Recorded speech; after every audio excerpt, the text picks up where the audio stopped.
पद्म पुराण के अनुसार ज्येष्ठ मास के कृष्ण पक्ष की एकादशी को अचला एकादशी या आपरा एकादशी कहा जाता है। आपरा एकादशी के महत्व को स्वयं भगवान श्री कृष्ण ने बताया है। तो आइए जानते हैं आपरा एकादशी के महत्व और संपूर्ण व्रत कथा के बारे में। जय श्री कृष्णा। युधिष्ठिर कहने लगे कि हे भगवान, ज्येष्ठ कृष्ण की एकादशी का क्या नाम है तथा इसका महत्व बताएं। भगवान श्री कृष्ण कहते हैं, हे राजन, यह एकादशी अचला या आपरा दोनों नामों से जानी जाती है। यह अपार धन देने वाली है। जो मनुष्य इस व्रत को करते हैं वे संसार में प्रसिद्ध हो जाते हैं।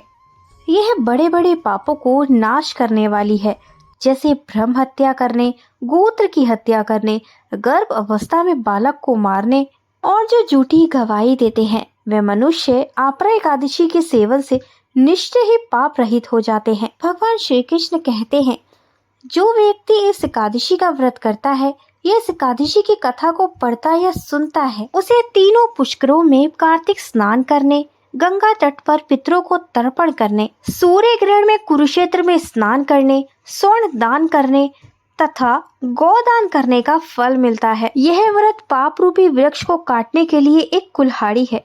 इस व्रत को करने से, भगवान का पूजन करने से मनुष्य पापों से मुक्त होकर विष्णु लोक को जाता है। भगवान श्री कृष्ण युधिष्ठिर से कहते हैं, अब मैं तुम्हें आपरा एकादशी की व्रत कथा सुनाता हूँ, इसे ध्यान पूर्वक सुनना।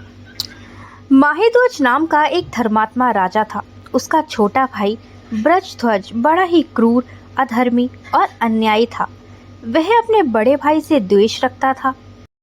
उस पापी ने एक दिन रात्रि में अपने बड़े भाई की हत्या करके उसकी देह को एक जंगली पीपल के नीचे गाड़ दिया।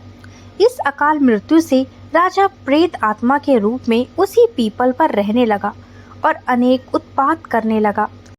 एक दिन अचानक धौम्य नामक ऋषि उधर से गुजरे।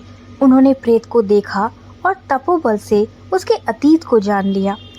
अपने तपोबल से प्रेत उत्पात का कारण समझा।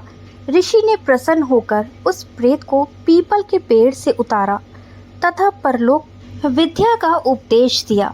दयालु ऋषि ने राजा की प्रेत योनि से मुक्ति के लिए स्वयं ही आपरा एकादशी का व्रत किया और उसे आगति से छुड़ाने के लिए उसका पुण्य प्रेत को अर्पित कर दिया। इस पुण्य के प्रभाव से राजा की प्रेत योनि से मुक्ति हो गई। वह ऋषि को धन्यवाद देता हुआ दिव्य देह धारण कर पुष्पक विमान पर बैठकर स्वर्ग को चला गया।